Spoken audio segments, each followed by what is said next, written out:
vote in the approaching primary September 14th. Today, we're going to meet the candidates for the 24th Assembly District, and it encompasses Jamaica Estates, Holliswood, Hollis Hills, Bayside, Oakland Gardens, Fresh Meadows, Little Neck, Glen Oaks, Douglaston, Belrose, Floral Park, New Hyde Park, and Queens Village. With me in the studio today are the two candidates for the Democratic primary for that district. Mr. Bob Friedrich, thank you for having me. Glen Oaks, and Assemblyman David Weprin from Holliswood. Always a pleasure, Vicki. Thank you. We're delighted you both could join us today. Let's begin with the first question. Bob, I'm going to ask you, why are you running for this assembly seat? Vicki, I'm running to clean up Albany and to end the culture of corruption and dysfunction that's up there, that's embodied by career politicians.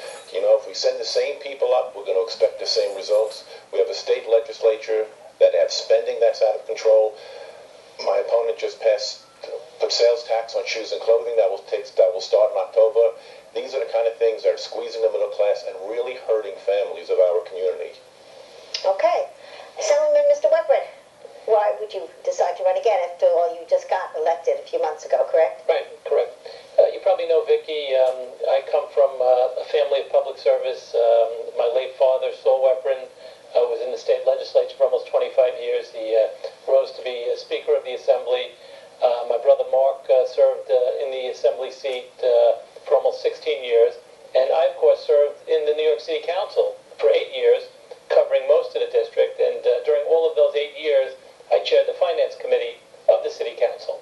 I ran for controller. I did not originally intend to run for the Assembly.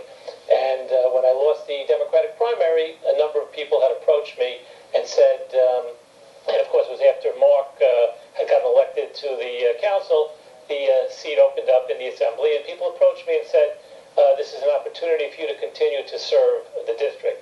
And I thought about it. I thought about it long and hard. This was not a Machiavellian plan that I had.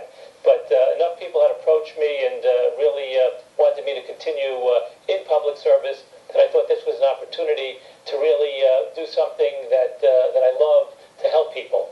And really, public service is a very noble profession. It's something that allows you to really make a difference, and that's why I ran.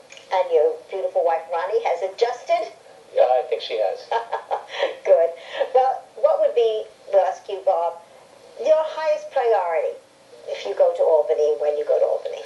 I think we need to get control of a budget that's $9.2 billion in deficit. I think we need to really clean house and really get rid of the career politicians who have put us in that position.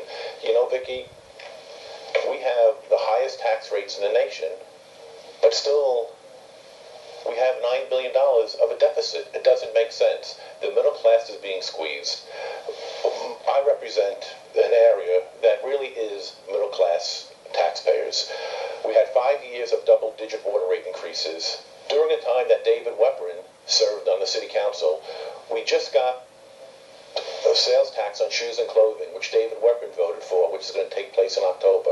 David Weprin sponsored the largest property tax increase in New York City history, which was 18%, and he justified it by saying it could have been 24%. We absolutely need to clean house, and I know a lot of candidates say that, but I'm the only person running who is not a politician and doesn't work for one. And yes, it's a noble profession, but it's not meant to be a career for someone. You do your 8 years and then you move on. And what David Weprin has now been on the public dole for a lot more than a decade, and it really is time for a change and to bring new blood. And it's not just Dave Weprin, it's the other incumbents. It really is time to clean house and bring new people in. You know, you send the same people up to Albany, we're going to get the same results.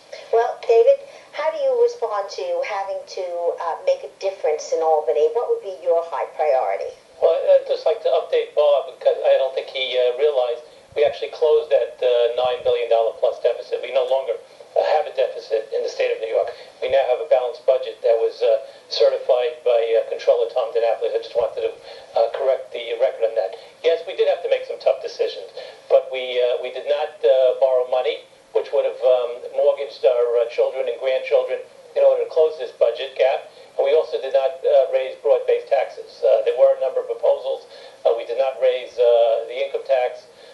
city, they did not raise the property tax.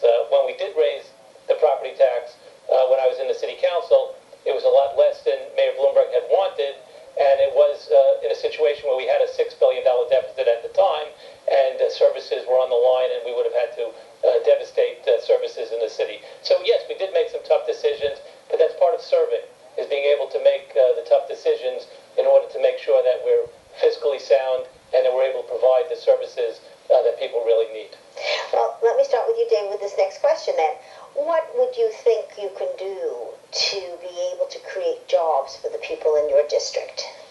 Well, it's very important that we have programs, many of which I've sponsored over the years, both in the city council and supported it in the state assembly, to create additional jobs. The film tax credit is a good example. We expanded it at both the city and state level to allow film production. Traditionally, the reason we've had deficits the last couple of years is traditionally we've relied for our budget, both at the city and state level, on Wall Street. And of course, Wall Street, has had some volatility the last couple of years, and as a result, we have to create new industries. The film industry is a perfect example. We created right here in Queens and expanded Silver Cup Studios and Astoria Kaufman Studios. In Brooklyn, there's Steiner Studios. These are new industries that did not exist a couple of years ago, where we're actually competing with California and competing with other jurisdictions because of the film tax credit, which creates jobs. And it just doesn't support movie and TV industry. It supports the secondary and tertiary companies and businesses that benefit. The car service industry, the food industry, all benefit from the secondary and tertiary jobs that are involved in the film production. Okay, Bob, what would you say would be your vision? Vicki, I'm an accountant. This budget is not balanced. It's balanced with smoke and mirrors. We have a budget that is addicted to spending. Hard choices were not made. So I just want to correct David on that this is not a balanced budget. It is a budget that is balanced with smoke and mirrors. That's not true. The state controller has certified the budget as balanced. Bob, if you want to run for state controller next, he's already run 4 times, and it isn't his 4th election in the last year. Maybe you want to run for state controller next. Well, I know you ran for city controller and pulled in 11% of the vote. The point is, it's not balanced. Even the state controller said he questioned that particular budget. Now, if you want to help small businesses, what you don't do is put sales tax on shoes and clothing and push people into New Jersey to do their shopping. Now, I don't know about David, but in my community, we don't have a lot of filmmakers there. So it's wonderful to give the film industry a tax credit. But we do have a lot of delivery car drivers, and David voted to impose self-employment, a new self-employment MTA tax. It's called the mobility tax on them. As I said, the sales tax on shoes and clothing is going to push people away from the small businesses into New Jersey.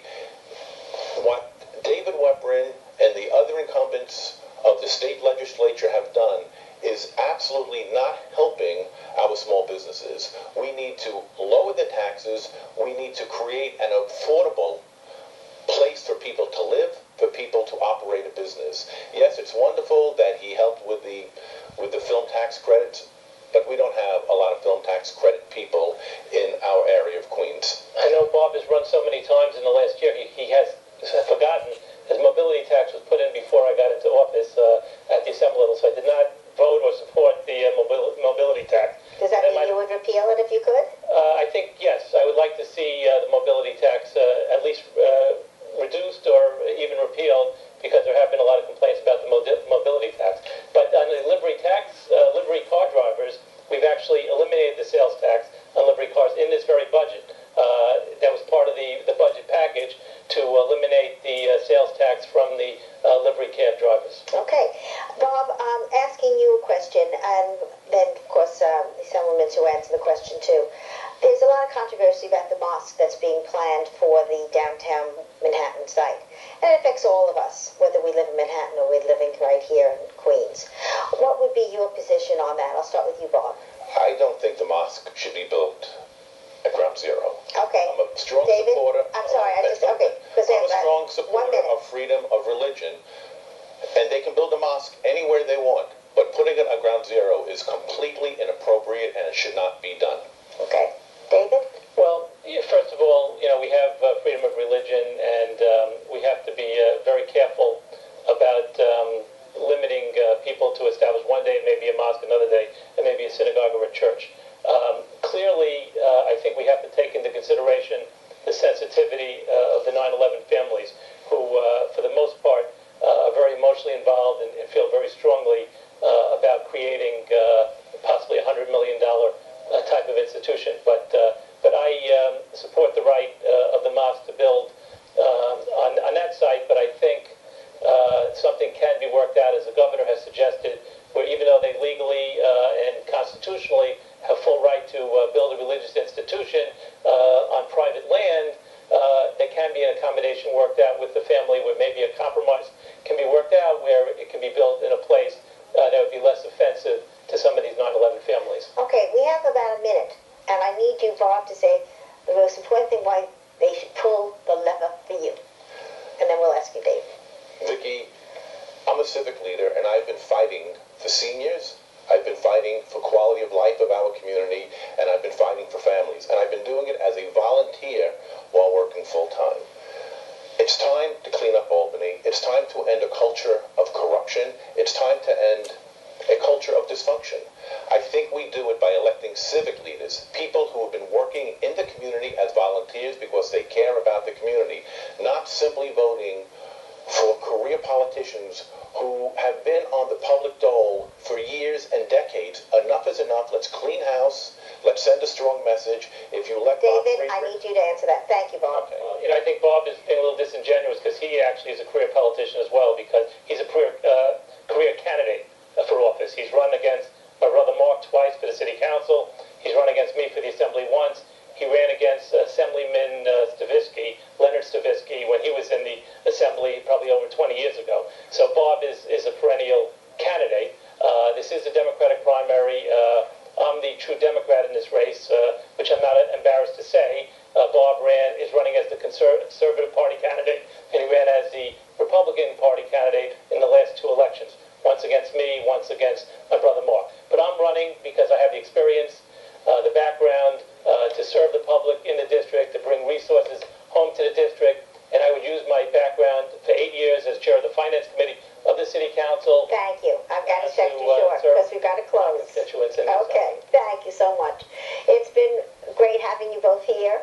We're very glad to have had the opportunity to have our listeners be able to, our viewers, be able to hear the two candidates. I want to thank Bob Friedrich and Assemblyman David Weprin for coming here today. I'm Victoria Schnepsunis, publisher of the Queen's Courier chain of newspapers, reminding you, get out there and vote. You can make a difference. The date is September 14th. Be there.